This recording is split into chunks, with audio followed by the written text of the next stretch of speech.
नमस्कार। आप सब कैसे हैं? आज मैंने सोचा कुछ बात करते हैं उन चीज़ों के बारे में जो शायद कई बार पेरेंट्स को समझ में नहीं आता। वो कौन सी ऐसी चीज़ें हैं जो माँ बाप को हमेशा पता होनी चाहिए, जो उनको पता होना चाहिए कि मेरे को ये अपने बच्चे के बारे में जानना है, या ये एक फैक्ट या ट्रूथ ऑफ लाइफ है जो मेरे बच्चे की ज़िंदगी के लिए बेहतर है और मुझे ये ज़रूर करना चाहिए। पेरेंट्स का जॉब जो है वो आसान नहीं होता। एक पेरेंट बनना शायद आसान है, लेकिन एक बच्चे को एक healthy grown up normal individual में, जिसके मेंटल हेल्थ इश्यूज ना हो, जो अपने आप में कॉन्फिडेंट हो, वो इंसान को क्रिएट करने में बहुत समय, बहुत बहुत बहुत सारा प्यार लगता है। पेरेंट्स का रोल एक सपोर्टर का है, एक हीलर का है, एक गाइडेंस देने वाले का है, एक मेंटर का है, एक साइकियाट्रिस्ट का है, मल्टीपल रोल्स एक प्रोवाइडर का है जो एक पेरेंट पूरा करता है। तो कौन सी ऐसी कुछ चीज़ें हैं जो पेरेंट्स को हमेशा पता होनी चाहिए? पहली चीज़ जो ये है, वो सबसे बड़ी ये है कि अगर आपको ये लगता है कि आपका बच्चा 16, 17, 18 साल का हो गया है और अब वो एक अडल्ट हो गया है, अब वो एक बड़ा इंसान हो गया है, उसमें इतनी अक्ल है, इतनी क्षमता है, सोचने की शक्ति है कि उसे आपकी अब ज़रूरत नहीं है, तो ये बहुत गलत तरीका है सोचने का।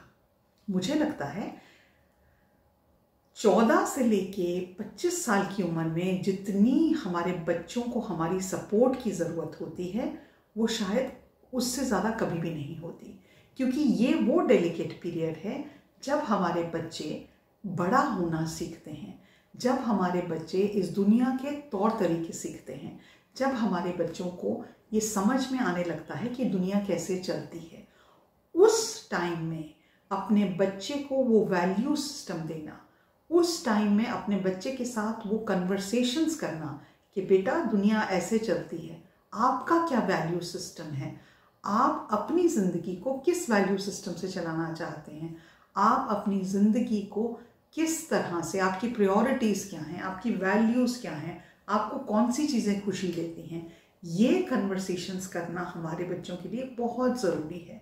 और होता क्या है, बच्चे 14, 15, 16 साल के जैसे जैसे उम्र में बढ़ते हैं, वो घर पे time come and come spend करते हैं।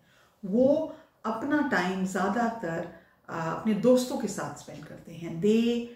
एंड पेरेंट्स, बिकॉज उनको ये समझ में नहीं आता how to deal with the emotions of their children और how to deal with the outburst of their children, parents भी डिस्टेंस लेना शुरू कर जाते हैं, स्पेशली फादर्स।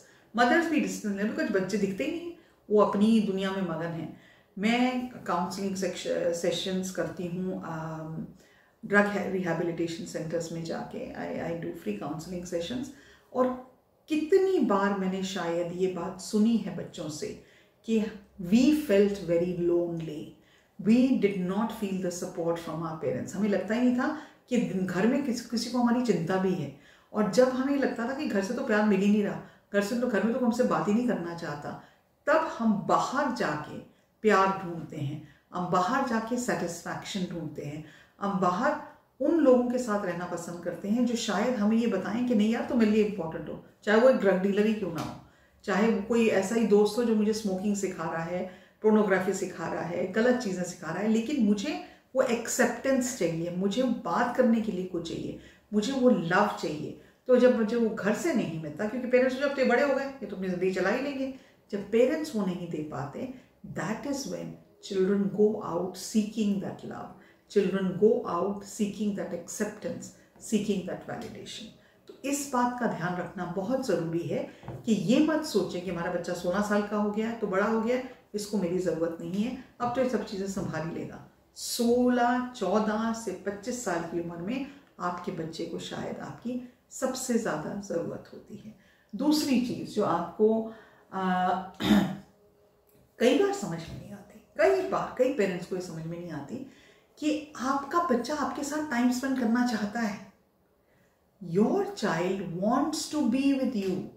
आपका बच्चा चाहता है कि आप उसके साथ बैठ के पिक्चर देखने जाओ, आप उसके साथ एक क्रिकेट मैच देखो, आप उसके साथ बैठ के खाना खाओ, आप उससे पूछो बेटे तुम कैसे हो। हम ये एज्यूम करते हैं क्योंकि ये तो मिनट उठता है गाड़ी उठा के बाहर, अभी दोस्त आ गए, मम्मी मैं बाहर जा रहा हूँ, पापा मैं बाहर जा रहा हूँ, अब मेरे को पिक्चर देखने जाना है। आपको ये लगता है क्योंकि इतना टाइम अपने दोस्तों के साथ स्पेंड करता है आप इतने इंपॉर्टेंट नहीं हैं। ये आपकी बहुत गलत सोच है। आप उतने ही इंपॉर्टेंट हैं या ज़्यादा हैं, लेकिन आप टाइम तो निकालें अपने बच्चे के लिए। आप उसको बोलें बेटा बैठो, और जब उसके साथ बैठे तो उसकी गलतियाँ उसको मत गिनाएं। उसको ये मत गिनाएं तेरे में ये गलत है, तेरे में ये गलत है, तेरे में ये बुरी क्वालिटी है। Spend time letting him know that he is important और शी इज़ इम्पॉर्टेंट। उनको ये बताना तुम हमारे लिए बहुत इंपॉर्टेंट हो।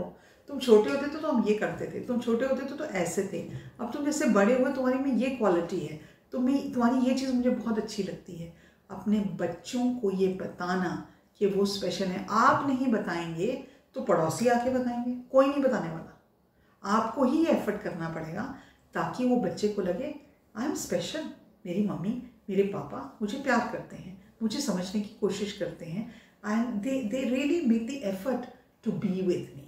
ये दूसरी चीज़ है जो आपको बहुत ध्यान रखनी चाहिए अपने बच्चों के साथ। एज अ पेरेंट आप वो टाइम ज़रूर स्पेंड करें, क्योंकि वो चाहते हैं, वो ये बोल नहीं पाते लेकिन वो चाहते हैं कि आप उनके साथ क्वालिटी टाइम स्पेंड करें। एक और चीज़ जो बहुत इम्पॉर्टेंट है, कई माँ बाप, क्योंकि हम इंसान हैं, हम गलतियां करते हैं, चाहे वो मैं हूं चाहे वो आप हैं। Just because you are parents and you are a successful parent, हो सकता है बहुत फेमस डॉक्टर हैं और आपके बच्चे को बायोलॉजी समझ में नहीं आती, हो सकता है बहुत बड़े लॉयर हैं और आपके बच्चे को लॉ का एल नहीं समझ में आता। That does not make you the super duper human being that आप डिक्टेट करेंगे कि आपके बच्चे को ये पढ़ाई करनी चाहिए, या आप कभी कोई गलती ही नहीं कर सकते क्योंकि आपने ज़िंदगी में सक्सेस देखा है।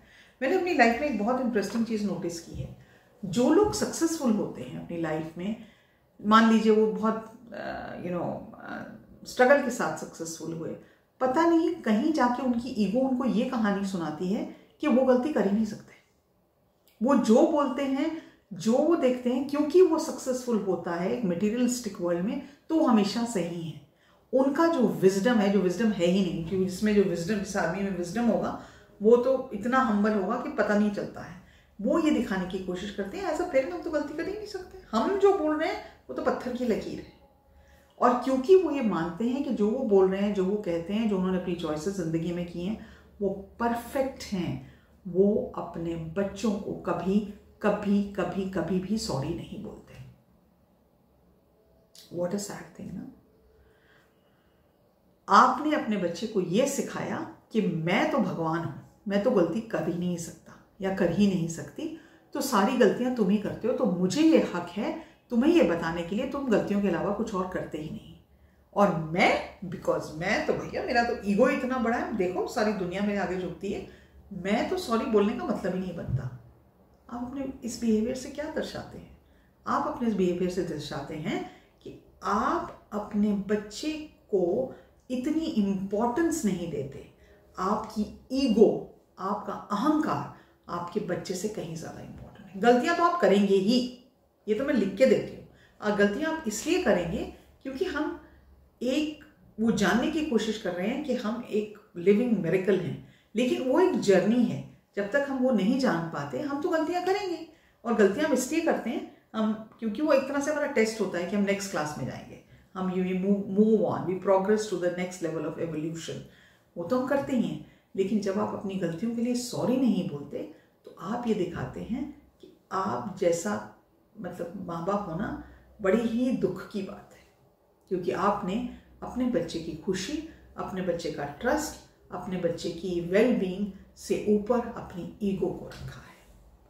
तो ये कुछ ऐसी बातें हैं जो एज पेरेंट्स मुझे लगता है उनको बहुत तवज्जो देनी चाहिए, उनको इन बातों का ध्यान रखना चाहिए। हम में से कोई ऐसा पेरेंट नहीं होता जो ये नहीं चाहता कि हमारे बच्चे ज़िंदगी में अच्छी तरक्की करें, हमारे बच्चे अच्छे इंसान बने, हमारे बच्चे अपनी ज़िंदगी को सुलझे हुए तरीके से जिएं और वो खुश रहें।